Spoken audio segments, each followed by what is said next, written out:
morning, I'm Angelo Castro III. I'm Angela, and we are the Castros. We bring you the news and the views that make you think. Sometimes we agree. Sometimes we don't. This is News and Views. And here are today's headlines. The COMELEC 2nd Division has voted 2-1 to cancel the registration of the Duterte Youth Party list. The poll body clarified the ruling is not yet final, as the group may still file a motion for reconsideration within 5 days. The government's repatriation efforts in Israel are facing major challenges as tensions with Iran escalate. Fugitive Harry Roque slams the Justice Department for supposedly spreading fake news on his asylum bid. Experts caution the public about counterfeit digital receipts produced through artificial intelligence. First in the news, the COMELEC 2nd Division has ruled to cancel the registration of the Duterte Youth Party list. Mobile Journal Merimon Reyes has the details.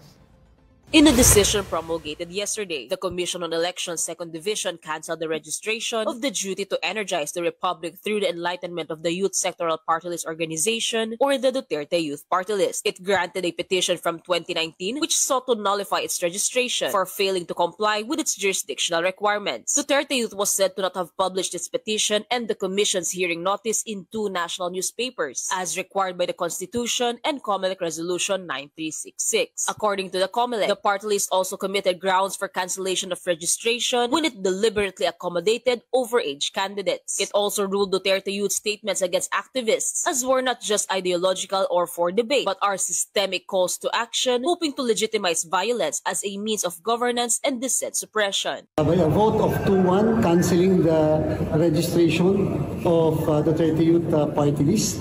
Of course, bagamat yun ang naging desisyon ng COMELEC Division, ay mayroon pa naman din na remedyo yung naturang party list. Pwede pa rin sila mag-file ng motion for reconsideration. Garcia furthermore explains in One News Historicon that while the petition took years before rolling out, the present leadership will hasten the case proceeding to set clearly whether or not the party list would be seated in the next Congress or if the seats would be given to the party lists next in line. On another note, Garcia also warned those who next seek party list accreditation to not use names of ayudas or financial assistance or telenovelas and other screen names. Petitions for accreditation will automatically be dismissed should the COMELEC see such party list names. Much of the details will be found in a COMELEC guideline to be released. Baka akalain po kasi nila ayuda yun eh. For example, sa kasalukuyan wala pang gumagamit ng AKAP, baka sa susunod may AKAP na o susunod baka may AX na. Baka po akalain ng mga kababayan natin na pag hindi nila binoto yan, mawawalan sila ng suporta. Placing second in the party list polls this 2025 midterm elections with over 2.3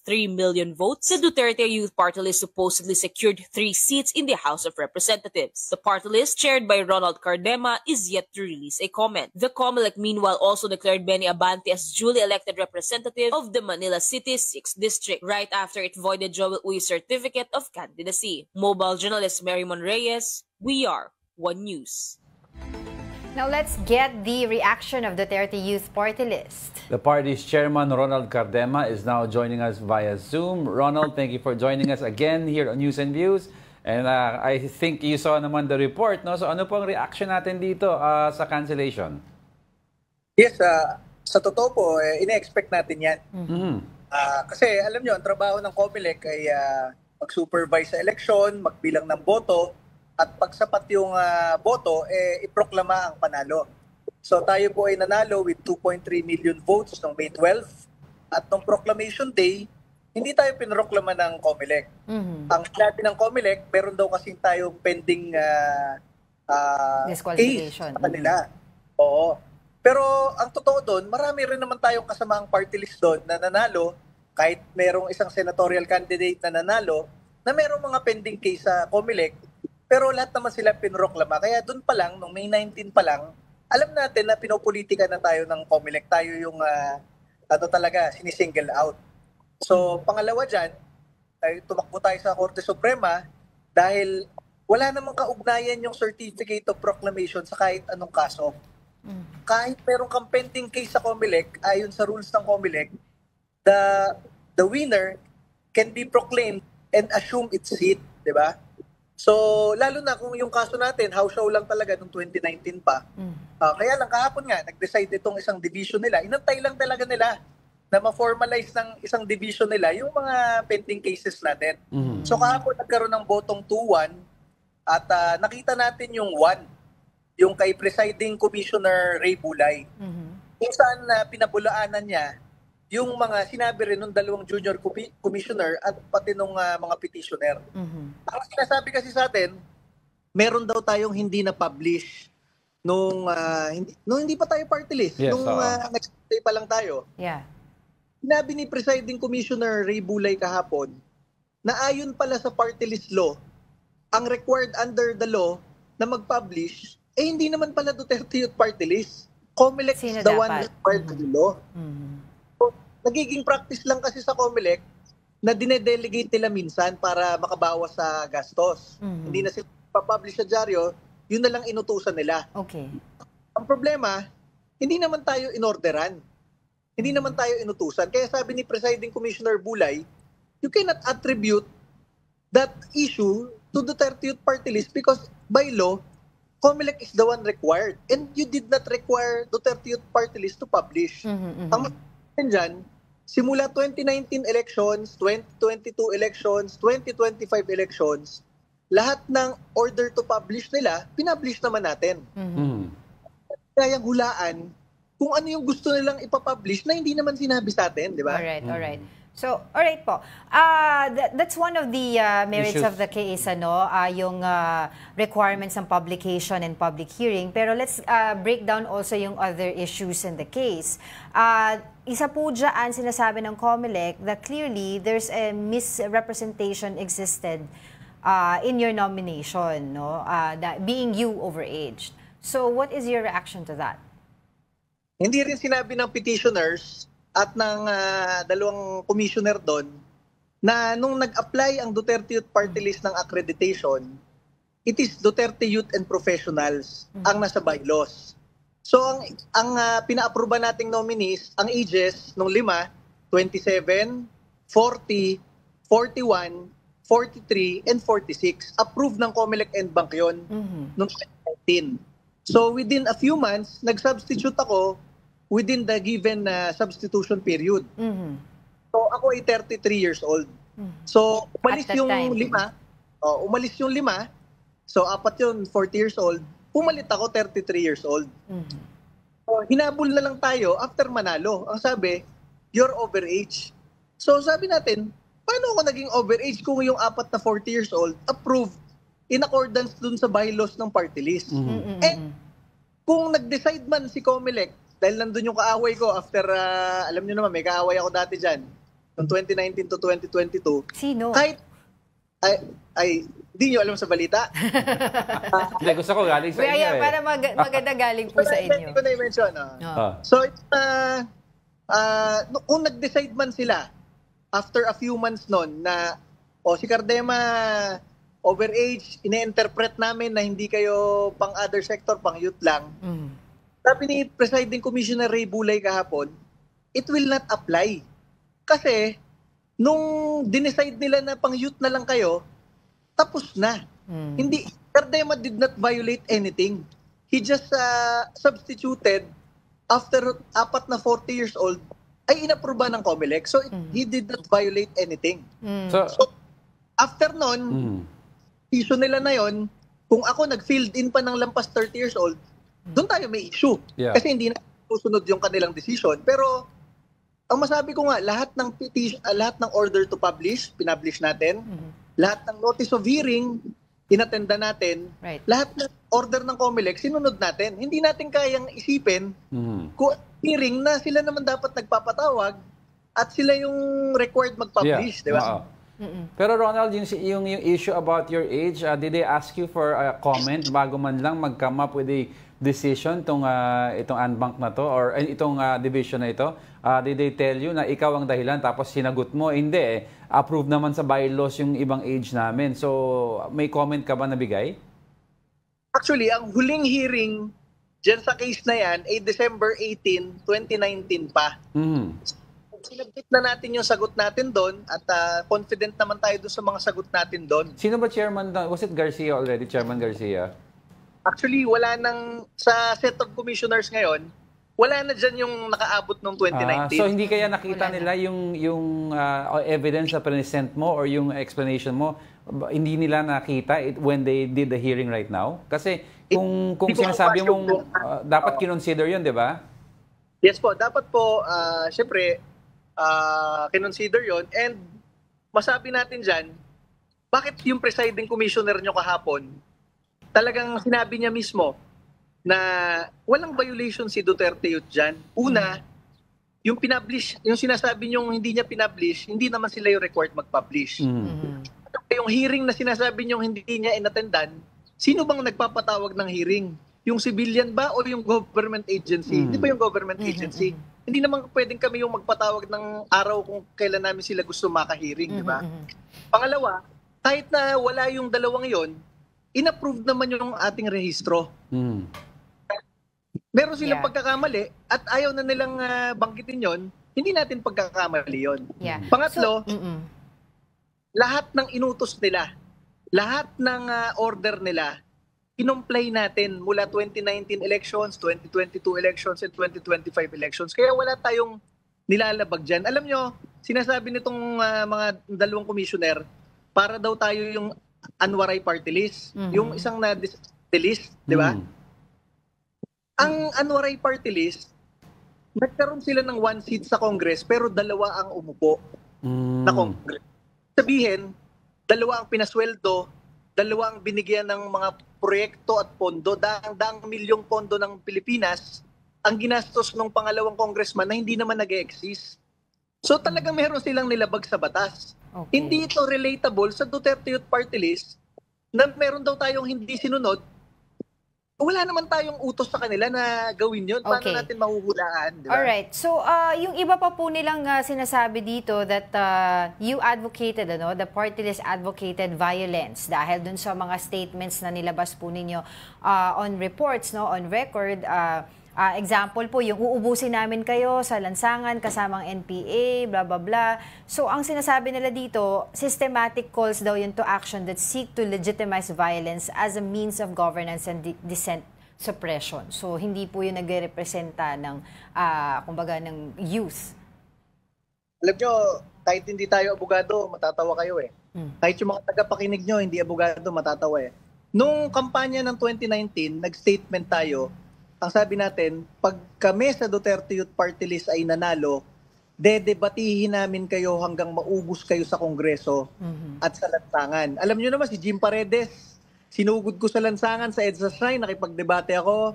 Si Caloy Zarate ng Bayan Muna, dinebate ko ng dinebate hanggang matalo na yung Bayan Muna. Raul Manuel, dinebate ko ng Kabataan Party List. Mahilig tayo makipagdebate. Tsaka tayo, ang kaisa-isang party list sa Kongreso na lumalaban sa teroristang NPA na tunay na pumapatay at nagkokos ng violence sa bansa. Bakit ititwist yung statement na yon na si Duterte Youth gustong pumatay ng pumatay? Sa kalahating dekada natin sa Kongreso, kahit mabatukan, wala. Talagang nakikipagdebate lang tayo. It is a twist. Di ba?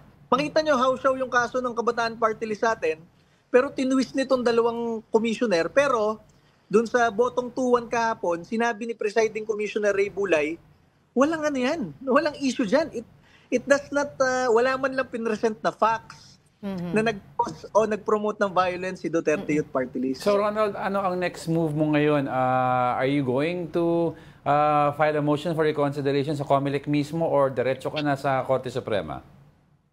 Yes, we are allowed to file a motion for reconsideration dito sa COMELEC NBank and we will comply dyan sa remedy na yan. So, itataas natin sa NBank. Normally sa NBank, tumatagal ng buwan yan. Mga 1-2 buwan. Pero sa aking pananaw, baka 1 linggo lang, may desisyon na agad yung NBank. Kasi may hinahabol yung mga yan eh. Na on June 30, assumption date ng lahat ng panalo, hindi maka-assume tayo. Baka mag-desisyon agad yan within 1 week na against us. Pero after nun, meron pa naman remedy na kapag mayroong desisyon ng COMELEC na against you, pwede mong itaas for MR naman sa Korte Suprema. Okay, so I remember a few months ago when you guested here also, napag-usapan natin na tungkol dun sa mga allegations mo sa corruption sa COMELEC, sa Congress, etc. Are you ready to do that now? Because ito, nag-materialize yung disqualification case sa'yo. Sabi mo, Ronald, may hawak kang information na damay-damay na. Oo, totoo yan. Pero hindi pa naman final to. And sige, antayin lang natin. We are exhausting all legal remedies. And alam nyo, ang dami nagsasabi sa akin, hindi ka ba na-stress, Ronald? Sabi ko, una, pwede naman talaga akong ma-stress. Kaya lang, ang trabaho natin, ang trabaho ng Duterte Youth Party List, ay magsalita para sa taong bayan. Diba? Ang dami siyang kongresista, binoboto nyo, hindi nyo man lang marinig na makipag-away sa NPA, makipag-away sa mga abusado sa gobyerno, pero boses sila ng taong bayan.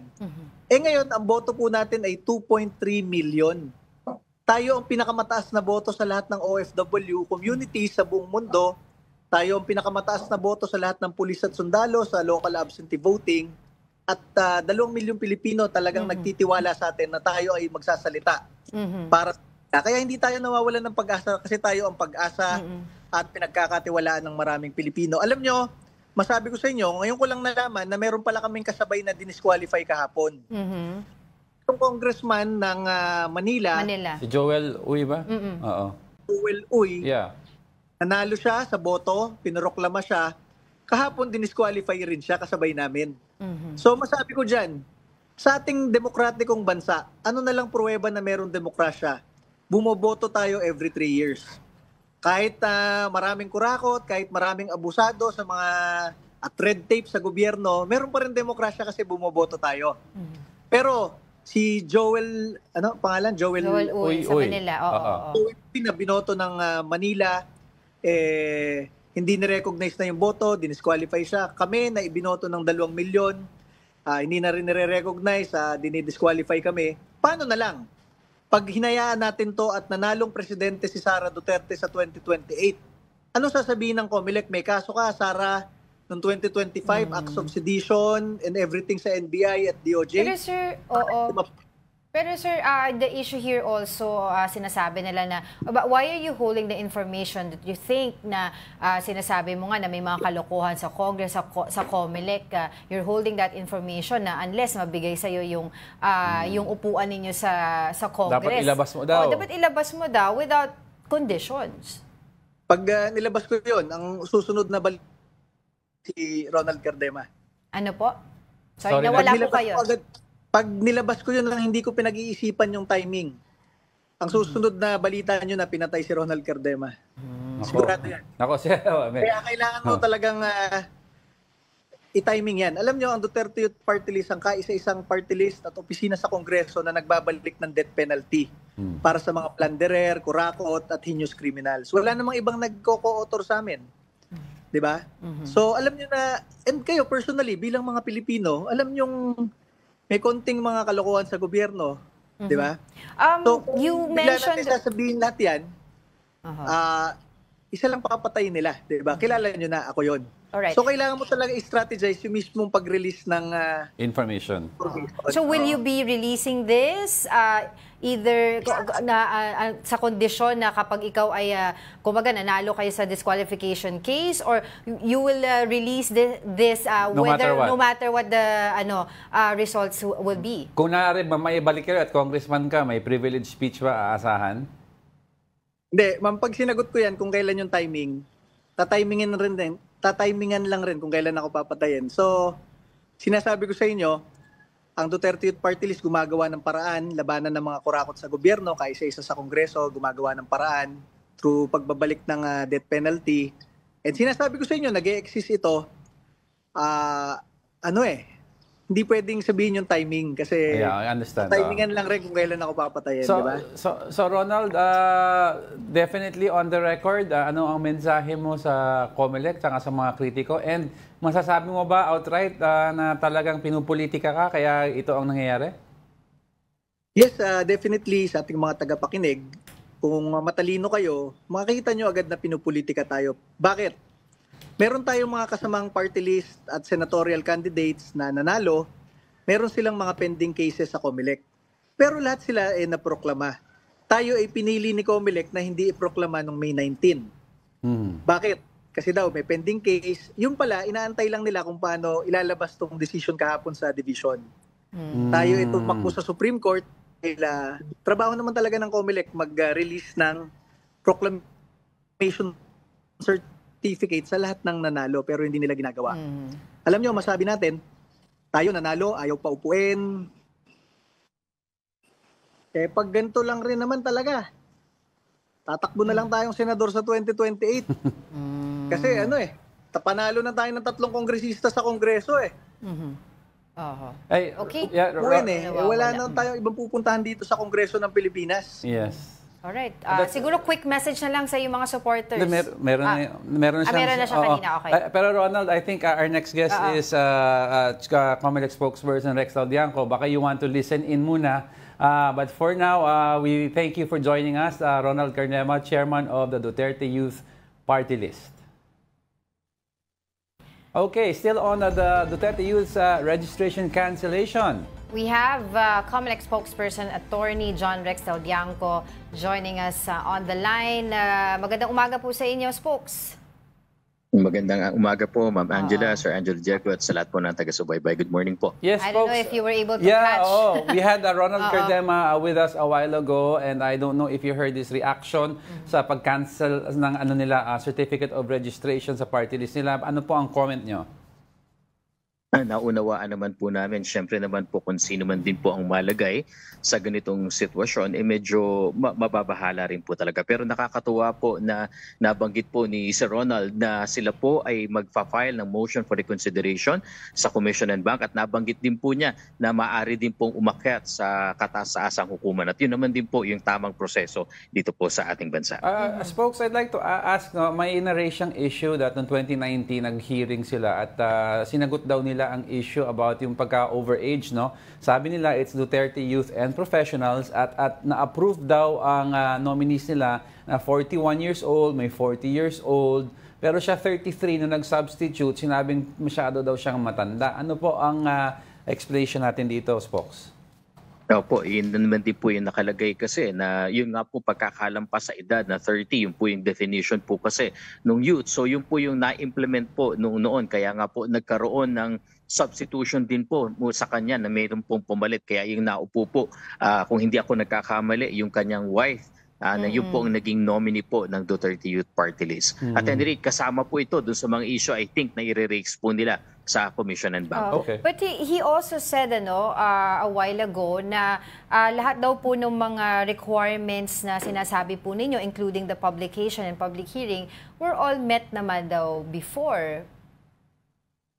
Ganito po, kung tama po ang pagkakalatag po, nung po kasing nakapag-file po sila ng petition for registration sometime in 2018, agad po itong na-dismiss ng isang COMELEC division. And then sa pag-akyat po via motion for reconsideration sa Commission and Bank, na-grant po ito. Ang normally po kasi ang proseso, kapag ka po lilitisin doon sa division, ang mangyayari po niya magkakaroon ng order. Kung meron pong basihan at sufficient informant substance yung petition, magkakaroon po ng order na i-publish. Ano po yung dapat i-publish? Una po yung petition, ikalawa yung manifestation of intent at ikatlo yung listahan po ng kanilang nominees at yung kanilang officers. Ito po yung notice sa buong mundo at ito rin po yung pamamaraan para mag-acquire. Ano po ang purpose po nito? Ang purpose po nito kasi yun nga po, notice sa buong mundo, kung merong gusto mag-oppose, kung merong gusto mag-question ng qualification, ay maaari na po ito. Hindi po ito naganap ng pagkakataon na yun. Hindi rin po nairiman sa division po yung kaso pagkatapos po sa motion for reconsideration sa Commission and Bank. Kaya ito po yung naging central issue dun sa pagresolba ng second division po. Yeah, I don't know if you heard Spokes, he pointed out to the dissenting opinion, I think kay Presiding Officer Bulay, I think Commissioner Bulay, na sinasabi ang pag-publish is not really as a burden po daw ng party list, but rather initially COMELEC should have been the one daw to publish yung mga kailangan i-publish daw. Yung base po kasi sa procedure ang talagang nagpa-publish po niyan at the expense and at the cost and the initiation of the groups. Ang inihintay po lang nila yung order po nga mula sa COMELEC. At any rate, diniscuss din naman po dun sa desisyon na regardless kung ito'y inuutos, hindi na iutos, dapat po kasi obligasyon po ito, jurisdictional requirement po kasi notice nga po sa buong mundo.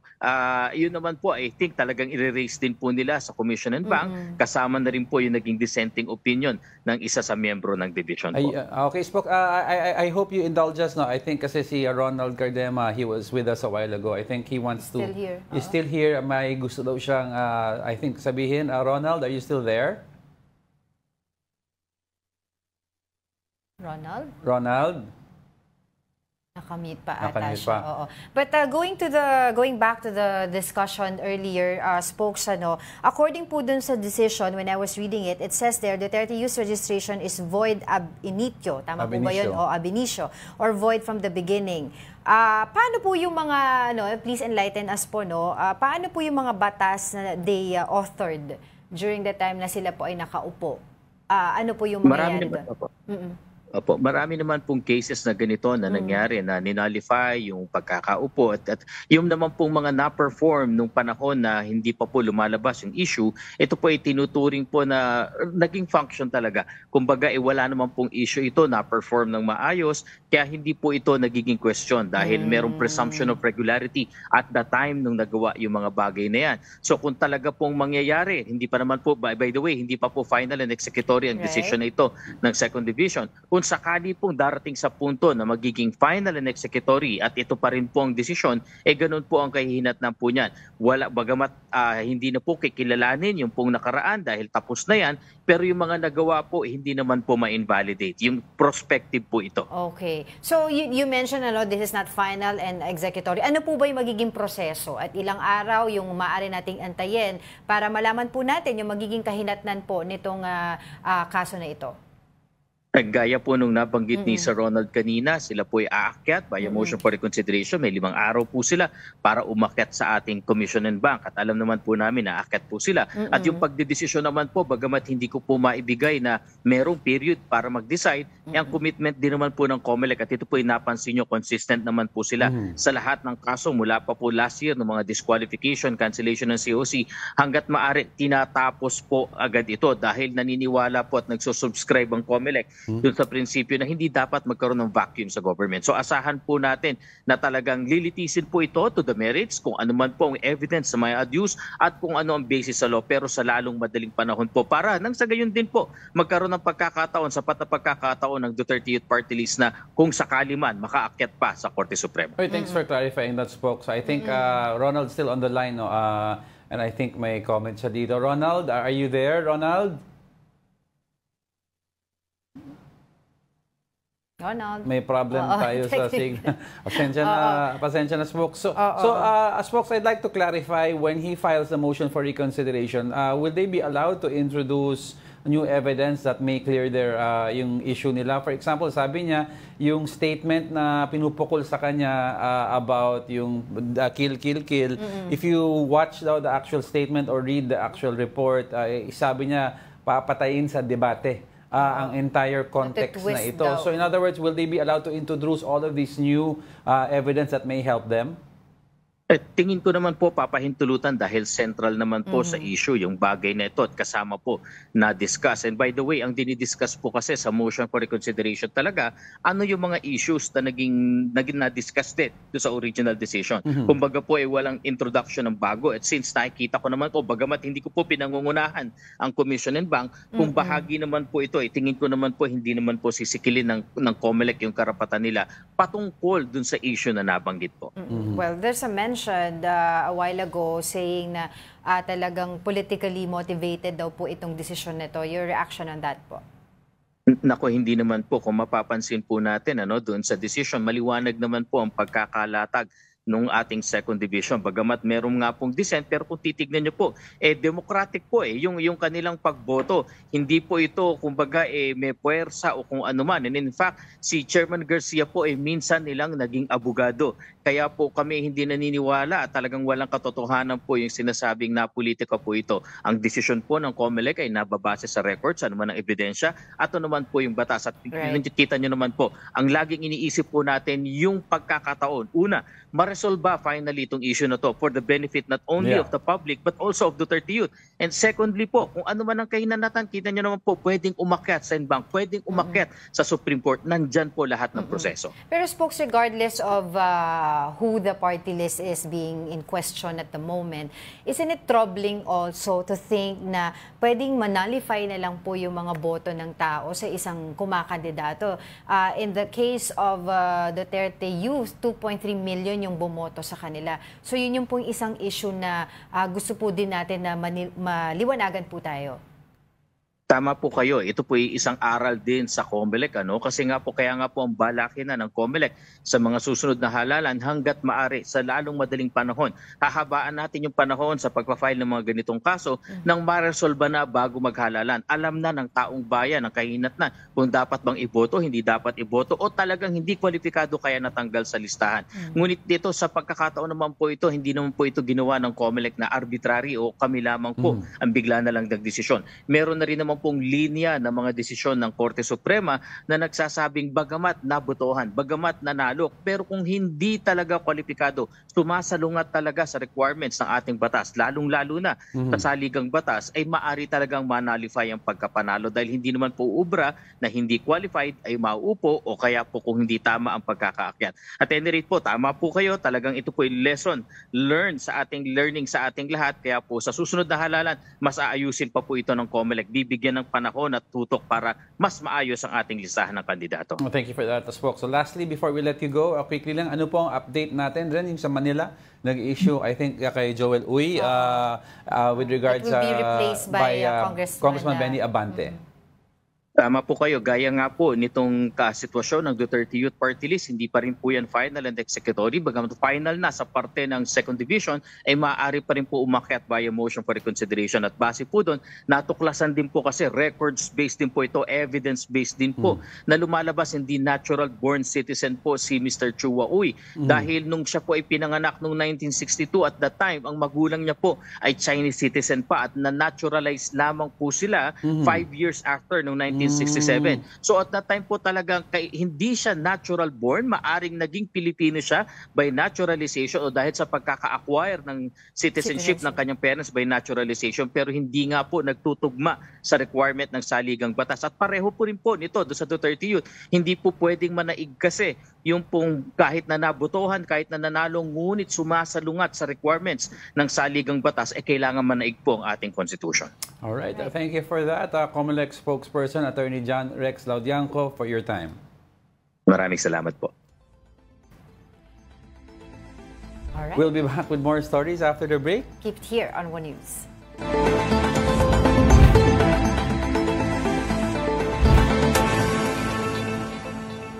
Good morning. You're still watching News and Views here on One News.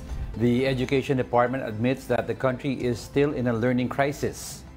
DepEd Secretary Sunny Angara said many students are struggling with basic reading and math, falling behind their grade levels. Angara pointed to COVID-19 pandemic's lasting effects, saying some children still can't read after years of learning without a teacher's guidance.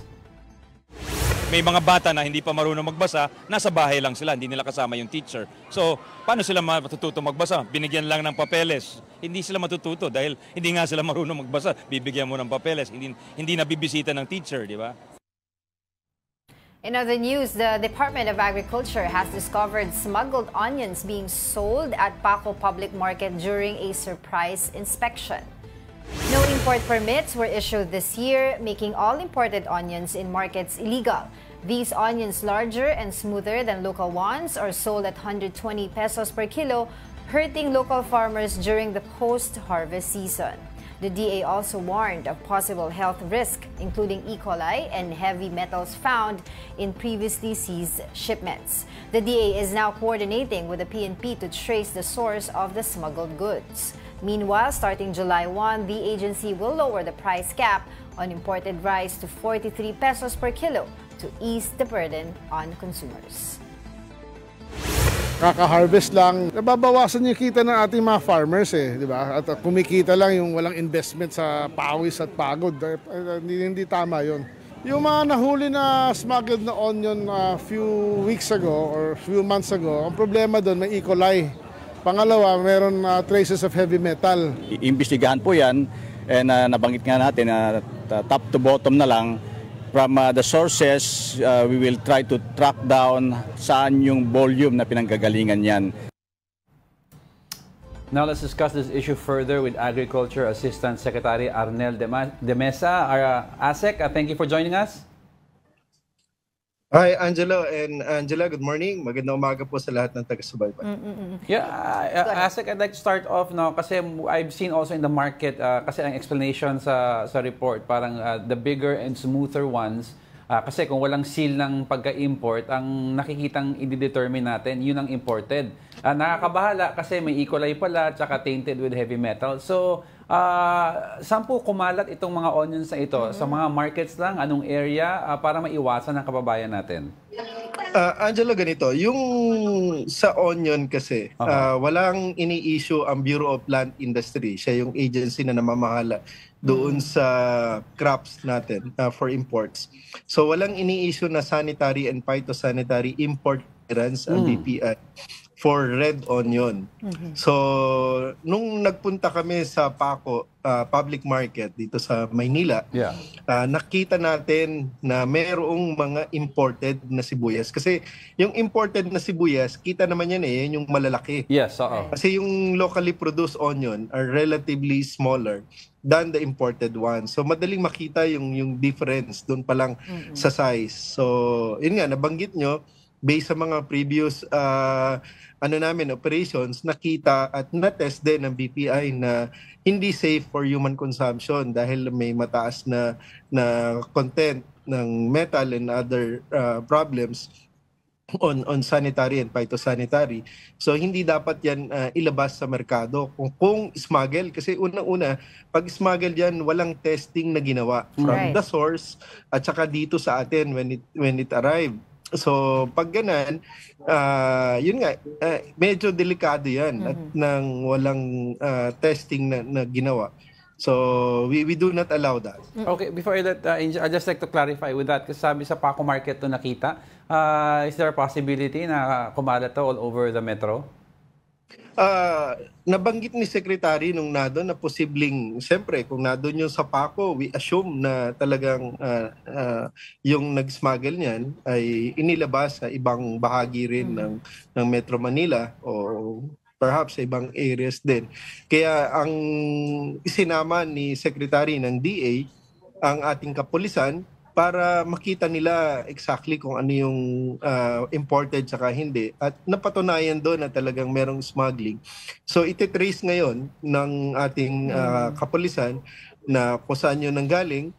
Ang importante doon, matrace kung saan mga warehouses para ma-operate agad sila. Yun nga, I was gonna ask that question na how are you going to trace yung supplier, because if you will talk to the vendors there sa Paco Public Market, sinasabi po nila, ay kinuha lang namin to sa bagsakan, di ba, hindi nila kilala. Are they also liable, itong mga vendors na to? And yun nga po, how are we going to trace kung sino yung supplier nito? At kung is this the first time na nangyari ito sa Paco Public Market? Angela, normally, kasi meron na tayong bagong batas at Agricultural Economic Sabotage Law at in-spell out doon sino yung mga liable, including truck driver, pati na rin yung mga anong tawag dito, yung nasa warehouse, pati sa doon sa naglalabas nito. Actually, maraming pwedeng makasuhan dito. But of course, doon sa palengke kasi, sila yung nasa tail end . So, hindi natin sila masyadong tinitingnan. But nevertheless, ang gusto talaga ng ating pamahalaan dito, matrace hanggang saan, sino talaga ito, from the warehouse, sino nagpalabas ito sa customs, para masigurado na hindi na talaga ito maulit. Kasi hindi lang ang pinapahirapan dito yung ating mga magsasaka, kasi yung kita nila, of course, masisira, but ang general public, kasi yung health and welfare nila, kung talaga mayroon itong mga heavy metals at saka mga hindi magandang bacteria o anuman, makakasama yun sa kalusugan ng general public. So if may possible smuggling ng onion, usually kasi sa mga container na yan in the past, may kasamang ibang crops or fruits or vegetables. Are we looking now or investigating of the possibility na aside from onions, may nakapuslit din ng ibang mga crops, onions, or vegetables? Tama yan, Angela. Normally, mga misdeclaration. Ang ilalagay nila, kunwari, ibang commodity, ibang product, not necessarily agricultural products. Tapos, yun nga, ang laman pala, onions na smuggled naman. So, pwede kasing technical smuggling or yung talagang smuggling. So, titingnan yan lahat. Actually, sa mga operations natin, hindi lang sibuyas, pati ibang gulay, karne, na-smuggle din, pati isda. So lahat yan ay tinitingnan ng ating enforcement. Katuwang of course ang customs at saka iba pang kasangay ng ating pamahalaan. Alright, siguro can you give us an update na lang po doon sa yung pagbaba po ng presyo ulit ng imported rice from 45 to 43? Yes, starting July 1, yung ating maximum suggested retail price for premium imported rice, ito yung 5% broken. So ibababa na yan from the current price of 45 pesos per kilo to 43 pesos per kilo. Alright, so hingi na lang din po ako ng update, ASEC, doon po sa usapin ng rice tarification law na ngayon po ay may mga usapin po, no, mga nagsasabi po na ibalik na lang po ito sa 35%, no, na ginawa po kasi nating 15%. Where are we in that issue right now po? Actually, the tarification per se ay do part yun ng rice tarification law, pero ibang usapin yun. Under tariff commission yun. Yung sa tariff, dati 35% yan, yes. Regardless kung saan, actually nauna pa doon sa most favored nation, sa outside ng MFN actually 50% yan, pero naglabas ng EO dati na uniform na 35% regardless kung saan ang source. And then yun nga sa EO 62 ay ibinaba yung taripa from 35 to 15%. Nagkaroon ng usapin sa yung huli dito sa Quad Committee hearing sa Kongreso, at ang isa sa rekomendasyon ay ibalik sa 35%. Ang DA naman po ay nag-agree, pero dapat dahan-dahan yung pagbalik sa 35% from 15%, kasi pag bibiglain natin yan, definitely it will shock the market at yung mga existing program natin ay maapektuhan. And secondly, dapat isabay yung pagtaas ng taripa doon sa panahon na nag-harvest, doon sa mga bansang pinanggagalingan. Majority naman galing Vietnam and other parts of the ASEAN. So dapat lang isabay para hindi rin mag-cause ng sharp increases sa presyo. Kasi pag harvest, of course, ay maraming supply, hindi masyadong nararamdaman din kung merong taripa na idadagdag. Okay. Alright, on that note, maraming salamat po sa inyong oras sa Department of Agriculture Assistant Secretary Arnel de Mesa. Thank you so much for your time. Maraming salamat din po at magandang umaga. Now in other news, over 100 Filipinos in Israel have yet to be repatriated amid escalating tension with Iran. Here's the report. Iran's Islamic Revolutionary Guard Corps has launched a series of missiles targeting Israel, but Israel quickly retaliated. 60 of its aircraft carried out an airstrike on Iranian targets, hitting and burning down a building in the process. In response, Iran activated its air defense system. Meanwhile, reports say Israel's defense missile interceptors may be weakening. The intensity of the conflict have even reached areas not directly involved, like Lebanon, where missiles were seen crossing borders.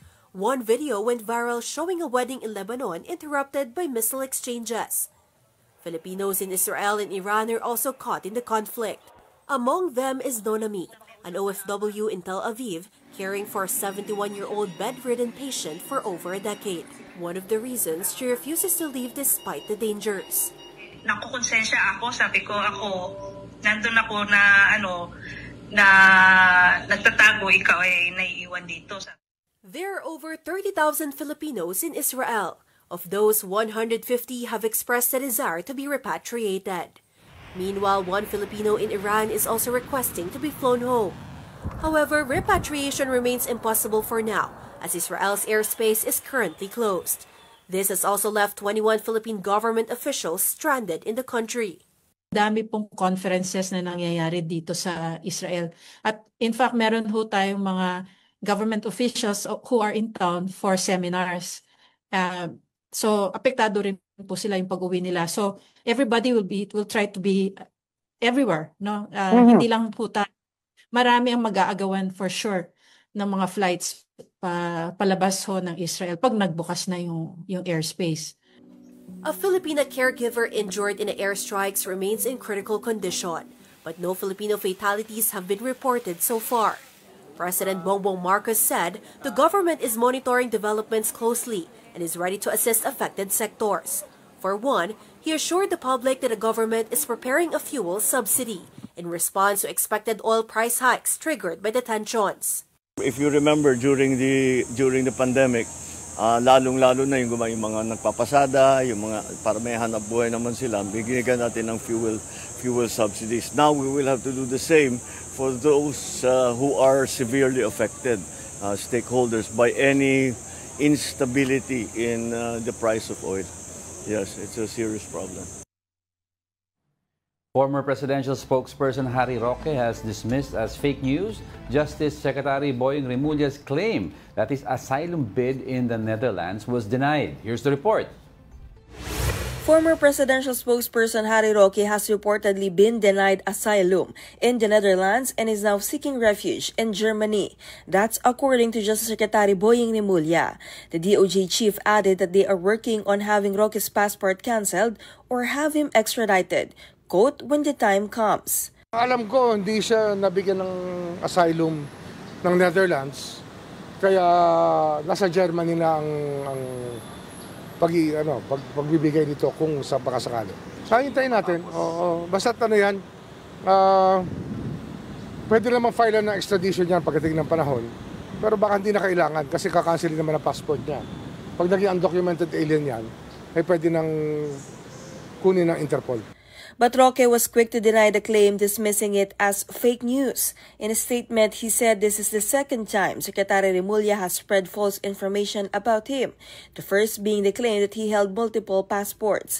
Roque believes the Justice Chief is getting his information from the rumor mill. He also clarified that his recent trip to Germany was a pre-planned visit upon invitation of the Filipino community there, and that he is now back in The Hague. Roque is currently facing an arrest warrant in the Philippines for qualified human trafficking in connection with Pogo operations. For News 5, Camille Samonte, We Are One News. Don't go away because we're not done yet. Stay with us.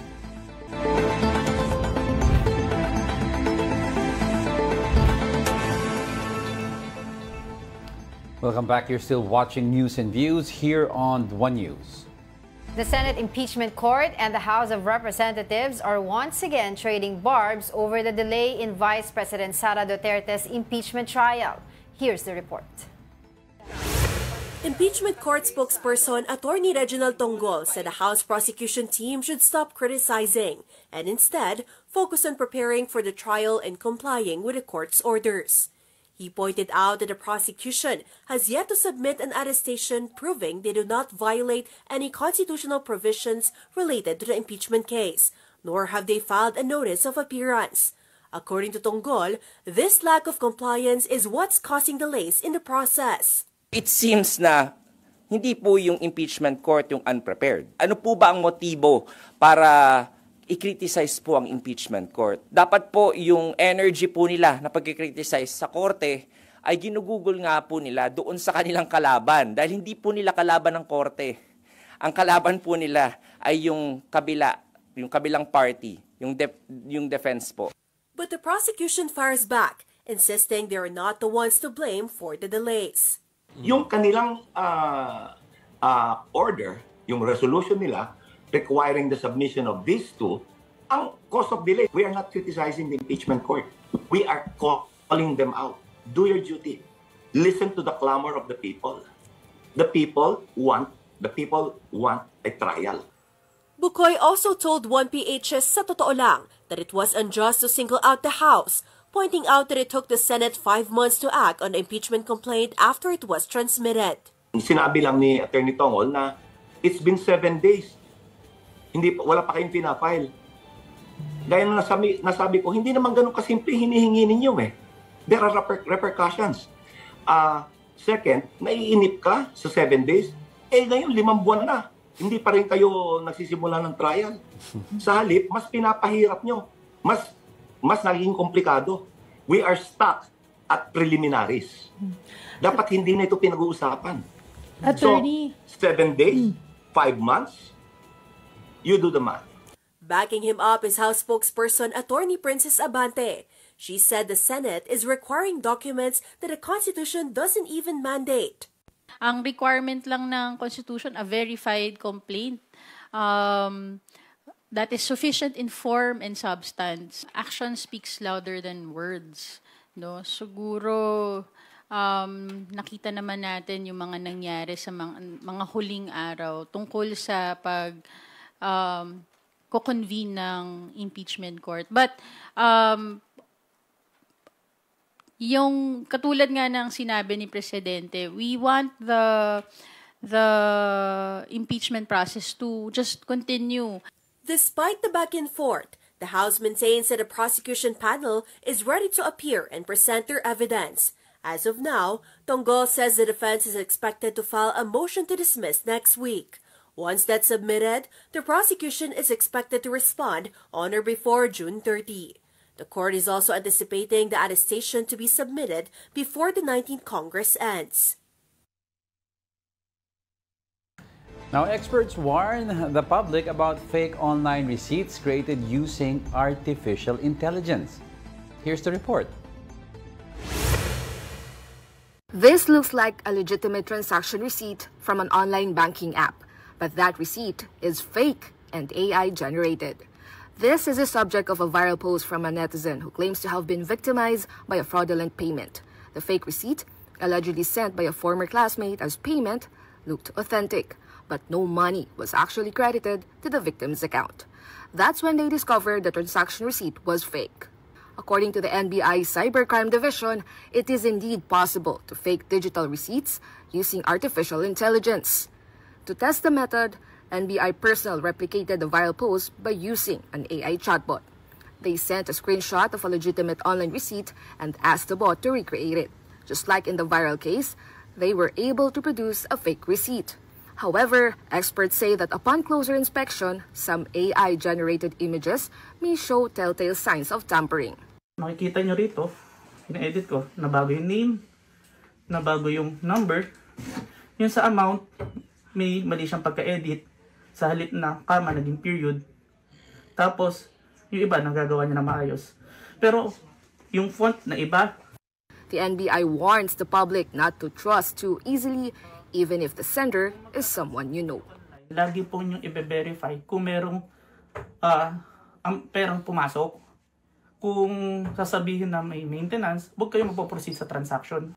Meanwhile, data security advocate Ronald Gustillo of Digital Pinoys suggested that AI apps should come with built-in security features to prevent misuse. Pwede nilang i-ban yung mga prompt na mag-generate ng mga transaction receipts. Pwede nilang i-limit yung yung i-generate ng kanilang ng kanilang software. Reporting for News 5, Elaine Fulgencio, We Are One News. Now, what started as a simple craving for tulingan turned into a medical emergency due to severe allergic reaction. The details in this report by Mobile Journal, Jazz Paredes. Mahilig ba sa isda? Bago magluto, siguruhing maayos ang preparasyon. Tanghali noong June 2, nag-crave daw sa tulingan si Raymart. Sakto may nakastock sa freezer, kaya niluto na niya ito. Ngunit hindi niya inasahan ang mga sumunod na nangyari. 2 piraso lang yung prinito ko buntot and yung 1 pirasong tiyan. After 15 minutes sa pagkakain ko ng tulingan, medyo may bigat na sa dibdib ko. Tapos biglang uminit yung katawan ko. Pumasok siya ng kwarto para magpalamig, pero lumala pa ang pakiramdam niya. Hinahabol ko na yung hininga ko na gano'n na ako huminga. Tapos ang init-init ng pakiramdam ko, yung mata ko parang luluwa na sa sobrang init. Sobrang pula ko daw. Tapos namamalas na yung balat ko. Tapos yung mata ko blood red na. Agad siyang sinugod sa ospital. Tinurukan daw na antihistamine si Raymart at nagtagal pa na 3 araw sa ospital. Dito na pag-alamang nagkaroon siya ng scombroid fish poisoning. Yung termino kasing scombroid, galing siya doon sa klase ng isda, no? Itong tinatawag natin na Scombroidae family of fish. Ito yung mga klase ng isda na talagang mabilis mag-accumulate yung histamine. Kapag nga nakain ito ng tao, lalo na doon sa mga tao na sensitive doon sa exposure, sa contamination, or doon sa isda, no?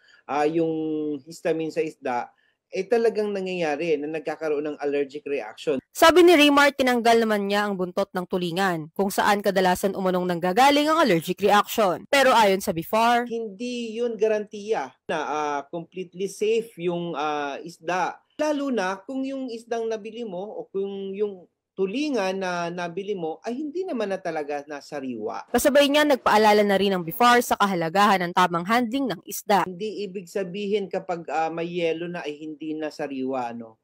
Maling konsepto po yun. Ang isda po, ideally, kapag hinuli, kailangan may yelo na kaagad.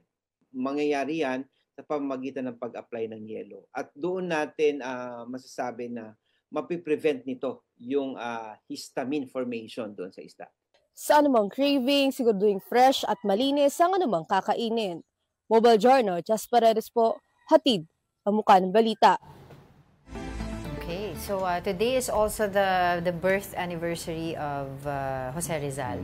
And today din, supposedly, last year kasi, nag-resign si VP Sara as DepEd Secretary. So, parang today, 1 year na yung breakup nila ng Unity. So, may anniversary na rin sila sa breakup nila. Mga bitter. Hindi. Oy, happy, kaya ka pala nag-message yung Jose Rizal sa akin kanina. Oo. And that wraps up today's episode of News and Views. Join us again tomorrow. I'm Angela Lagunsad Castro. And I'm Angelo Castro III. We are One News. All sides, all the time.